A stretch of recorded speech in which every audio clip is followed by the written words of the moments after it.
जय मां पीताम्बरा। अच्छा, मैंने एक वीडियो बनाया था कि भागवत तंत्र ये सब एक धंधा है, मतलब एक हेडिंग देकर उस पर एक महाशय जी हैं, उनका नाम मैं बोलूंगा नहीं, कमेंट में जो भी उनका नाम लिखा हुआ है ऐसे आदमियों का नाम नहीं लिया जाता। परंतु एक चीज कहना चाहता हूँ, मुझे ना किसी से जालिसी है ना किसी से मेरा कोई मतभेद है, परंतु धर्म और शास्त्र के अनुकूल जो नहीं होगा वो बोलना ही पड़ेगा, चाहे मैं हूं चाहे आप हो।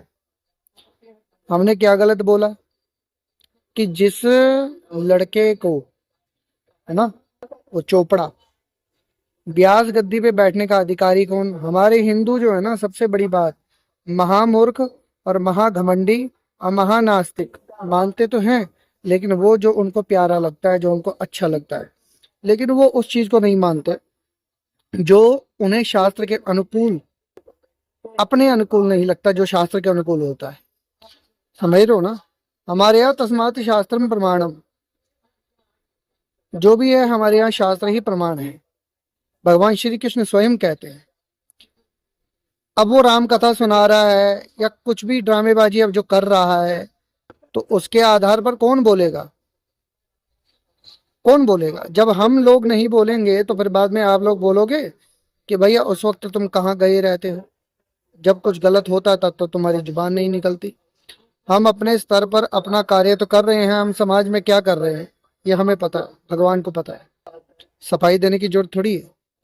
दूसरी बात, हम जहां भी रहते हैं, कहीं भी रहते हैं, चाहे यहाँ रहें चाहे बाहर से रहें, बहुत सारे ऐसे लोग होते हैं जिनको बातें अच्छी नहीं लगेंगी क्योंकि उनके अनुकूल नहीं है। भैया तुम चाहो तो किसी को भी उठा लो, किसी को भी गिरा लो, ऐसा थोड़ी होगा। हर व्यक्ति का अपना एक यश होता है, अपना प्रारब्ध होता है जो भोगता है। चाहे वो छोटा सा कर्म कर ले तो बहुत बड़ा परिणाम, बहुत बड़ा कर्म कर ले तो छोटा सा परिणाम। उस लड़के की भी किस्मत ऐसी ही है, लेकिन उसमें गलती कुछ हम लोगों की सूझबूझ देखते हैं ना हम लोग। स्वस्ति वाचन मंत्र उसके आई भगत में किया जा रहा है, क्या वो स्वस्ति वाचन से बुलाने योग्य है? उसके लिए, सम्मान के लिए बोलने लायक है? यज्ञोपवीत जिसका नहीं, शिखा जिसके नहीं, खाली ये कपड़े पहन लिए, तिलक लगा लिए और उससे जय राधे कृष्ण, जय श्री राम ये बोलकर बस पब्लिसिटी मिल जाए, और प्रवचन दे रहा है। अरे प्रवचन देने में कोई मनाही नहीं है, लेकिन वचनों में वो गंभीरता होनी चाहिए। अपने जीवन में वो तपश्चर्या, तपस्या, वो नियम, वो सिद्धांत, वो भी होने चाहिए। अगर उस बालक की भोली भाली, उसकी, वो छोटा है, उसके पीछे जो है बहुत बड़ा एक मीडिया तंत्र है जो उसको हाईलाइट कर रहा है।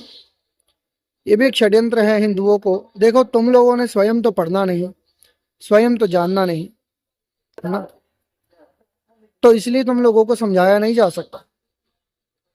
हमारी तरफ से तुम जिसको मर्जी चढ़ाओ, जिसको मर्जी बढ़ाओ, लेकिन जो हमको गलत लगेगा हम उसको गलत तो बोलेंगे। और कोई अगर बोलता है कि हमें जेलसी है, भाई उससे मेरी क्या जेलसी, वो मुझे दे रहा है क्या खाने को या पीने को। हम जो अपनी जगह पे कर रहे हैं हमें पता है, हम उसमें संतुष्ट हैं, हमारा कंपटीशन किसी से नहीं है।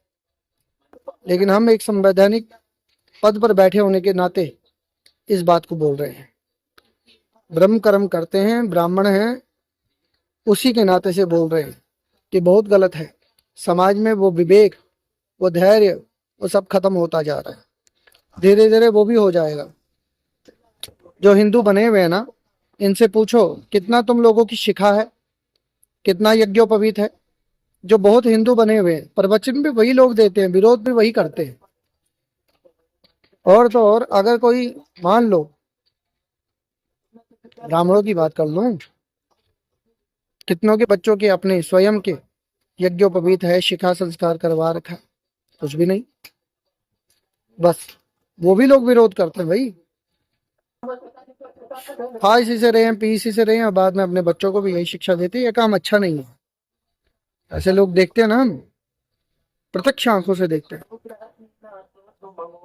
वो तो नाम इसलिए नहीं लेते कि हर किसी से शत्रुता पाल के थोड़ी बैठे हैं, लेकिन संकेत तो अपने आप पहुंच जाता है ना, कौन गलत है कौन सही है। तो इसलिए जिस महोदय को ये लगता है कि हमें जेलसी है, बहुत बड़ी गलतफहमी में है। गलत को गलत कहना सीखो, समझो कौन सा स्तर है ऐसा उसके पास, किस आधार पे वो वहां इस पद पे बैठे है।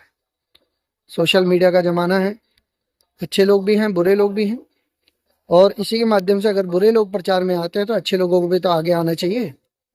ठीक है ना। हमारे शंकराचार्य जी को देख लो, उनके वो इतने मतलब तपस्वी हैं, उच्च कोटि के विद्वान हैं, चारों शंकराचार्य, उनके फॉलोवर कितने हैं। और ये दो जिन्होंने मतलब कुछ नहीं है, विवेक नहीं, बुद्धि नहीं, ज्ञान नहीं, लेकिन तो ये है आज का समय। जय माँ पिता।